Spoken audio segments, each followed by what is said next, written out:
نے جو کی ہے، اور خاص طور پر شہر حیدرآباد میں رہنے والے ان واقعات سے گزرتے رہتے ہیں، اور بہت سارے لوگ اس کے اوپر لکھے ہیں، مگر جاوید کمال نے جس طریقے سے اپنے اس کی عکاسی کی ہے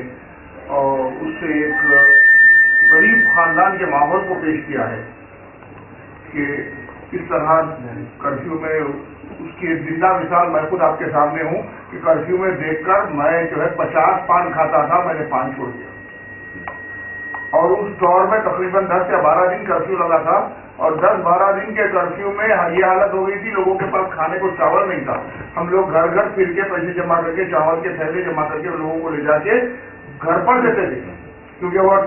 جب وہاں پہ بانٹے تو لوگ جمع ہو جاتے تھے، کسی حقدار کو حق نہیں ملتا تھا۔ تو ایسے کئی واقعات ہیں جو اپنے طور پہ لوگ کام انجام دیتے ہیں۔ تو بہرحال میں مبارکباد دیتا ہوں جاوید کمال صاحب کو کہ انہوں نے بہت اچھا اپنا جھنڈا اونچا رہے ہمارا، اور حقیقت میں انہوں نے ہندوستان کے جھنڈے کی صحیح عکاسی کی ہے۔ شکریہ ڈاکٹر مین صاحب، سلیم صاحب۔ اب میں حیدرآباد کی ایک خود آور شخصیت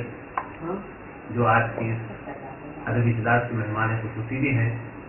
میری مراد ہے ڈاکٹر مین خواب سلیم صاحب سے، جو اس جلسے کی نظامت انجام دے رہے ہیں۔ مین خواب سلیم صاحب کے کئی پہلو ہیں۔ خداور شخصیت تو ہے ہی، پرسنالٹی تو بہت اونچی پوری صحت مند پرسنالٹی ہے، اللہ انہیں ہمیشہ صحت سے رکھے۔ یہ ایک بہت اچھے مضمون نگار بھی ہیں، بہترین تنقید نگار بھی ہیں، اور اسکول میں پڑھاتے بھی ہیں، اور جو ہے کالج میں بھی پڑھاتے ہیں، شاہجہاں کالج سے بھی وابستہ ہے، اور بہادرپورہ کالج کے جو ہے ہیڈ ماسٹر بھی ہے یہ، اور بہترین شاعری کرتے ہیں، بہترین نظامت کرتے ہیں پروگراموں کی، اور سب سے بڑھ کر ان کی جو شناخت ہے وہ بحیثیت مراسلہ نگار ہے۔ کوئی دن یا کوئی اخبار ایسا نہیں ہوتا جس میں جو ہے ڈاکٹر مین خواب سلیم صاحب کے مراسلے نہیں کرتے ہیں۔ تو حال ہی میں انہیں بابائے مراسلہ نگار کا خطاب سے بھی نوازا گیا ہے۔ بہرحال جو ہے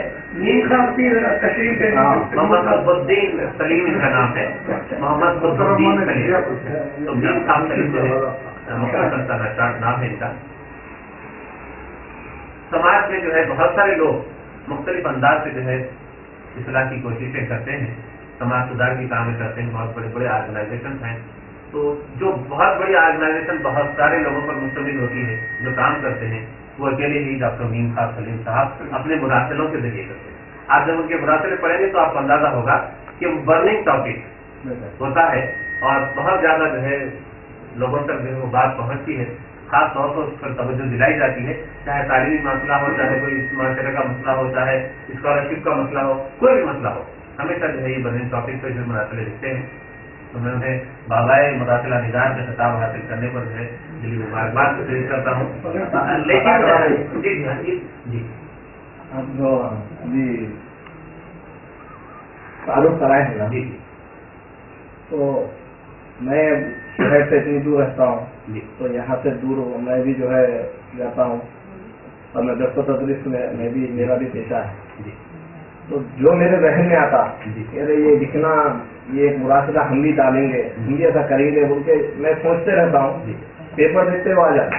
میں اس کے نیچے نام انتخاب کروں گا، اسی لیے آپ سے میں غور و فکر کرتے رہتا ہوں، میں غور کرتا ہوں کہ یہ چیز پہ لکھیں گے۔ تو ابھی جو ہے ایک جگہ میں سوچ کے آیا، اتفاق وہ پتہ نہیں کیا بات ہے کہ ایئرپورٹ کو گاڑیاں آنے جانے کے واسطے جو ہے وہاں پہ روک رہے تھے، پولیس والے بہت روک رہے تھے۔ تو میں سمجھا کہ میں لکھ دوں ایک بار میں تو بھی ڈالوں یا کچھ بھی کروں بول کے ایسا، میں کیونکہ میں بھی متاثر ہوا اس سے، میں نہیں جا سکا۔ میں یہ سوچ رہا تھا تیسرے یا چوتھے دن میں پڑھوں پیپر کہ آیا کہ زبردستی پولیس والوں کی لاٹھی ہو گئی، لکھے ہوا ہے، رسی نیچے دیکھے تو پھر وہ منقاب تک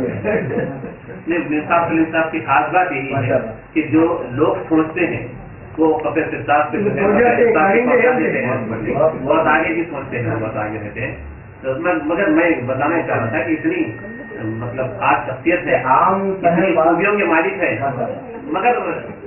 گھر میں تھوڑا سا جو ہے آتا ہے آدمی جب